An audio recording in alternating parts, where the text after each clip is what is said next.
Today I'm going to tell you a real and disturbing story, something I experienced firsthand and will never forget. There are places in the world that hold mysteries that should never be revealed, places where people simply disappear, leaving behind only a terrifying silence and unanswered questions. My name is Gustavo, and I survived 7 days trapped in a dark forest where people continue to disappear to this day. It all started as an innocent adventure, a challenge between friends, something that seemed simple, camping in an isolated forest and documenting our experience on social media. None of us could have imagined that this simple adventure would turn into the worst nightmare of our lives. I had heard the stories, but I never imagined that such a beautiful place could hide so much fear. The worst thing wasn't the dark or the cold, it was the silence. No birds, no insects. It was as if the forest itself was dead. And what happened over the next 7 days changed my life forever. What we saw, heard, and felt in that forest still haunts me every night. Now take a deep breath, turn off the lights, and listen to me carefully, because what you're about to hear could leave you sleepless for days. We arrived in the forest on a sunny Saturday morning in December 2024. I was accompanied by Julia and Lucas, friends since childhood. Already in the first few minutes inside the forest, something was wrong. As soon as we stepped onto the damp forest floor, a strange sensation came over me. There were no birds, no common sounds of nature, just a deep and disturbing silence that seemed to warn us to get out of there immediately. And the worst thing, there was no internet signal or tower in that place. But we still decided to ignore everything, precisely because this island is so beautiful and enchanting. We set up camp next to a small dry stream. It was strange as we were in the rainy season, and the water should have been flowing normally. But again, we ignored that disturbing detail. In the afternoon, Julia decided to go out to collect firewood while Lucas and I set up the tents. As we set up camp, I noticed that the silence was absolute. There were no birds, no insects, not even the sound of leaves in the wind. The total silence of the forest caused me immediate discomfort. Hours passed and Julia didn't come back.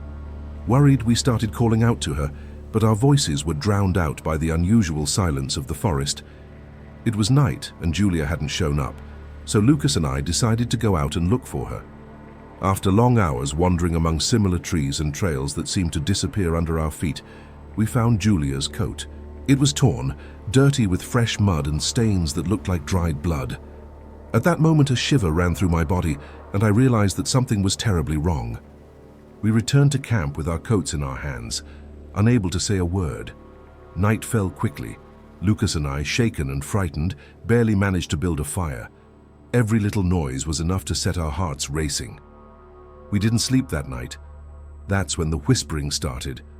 At first I thought it was just the wind playing with our exhausted minds, but I soon realized that they were voices. Faint, distant voices, calling our names slowly, almost like agonizing moans. The next few days were a growing psychological torture. The forest seemed to surround us more and more, and our sense of security quickly evaporated. Hunger began to weaken us. We didn't have the courage to leave the camp to look for food or water, for fear of disappearing like Julia. During the nights, the voices grew louder and louder, accompanied by silhouettes that moved slowly in the darkness, bizarre outlines of something that was clearly not human. On Thursday morning, Lucas disappeared. We were walking, desperately trying to find our way out of the forest. Suddenly I heard a strange sound, something like a choked scream, and when I turned around, Lucas had simply disappeared. I ran in all directions, desperately shouting his name, but there was no answer. The feeling of loneliness and despair took hold of me completely. Alone and terrified, I decided to keep walking, even though I didn't know the way back to the tent or where else to go. My mind was foggy, my senses confused by hunger and dehydration. The forest seemed to mock me, leading me in endless circles. During the night, the voices came back more intensely, begging me to give up, to join them. Resisting these voices became the hardest fight I had ever fought in my life. On the last day, my strength was almost completely depleted, and fear took hold of me in an inexplicable way. I fell several times, my legs no longer obeying me.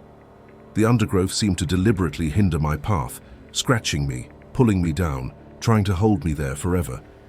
When I finally couldn't get up anymore, I saw a shadowy figure standing in front of me. Tall, terrifying, with glowing yellow eyes, slowly approaching.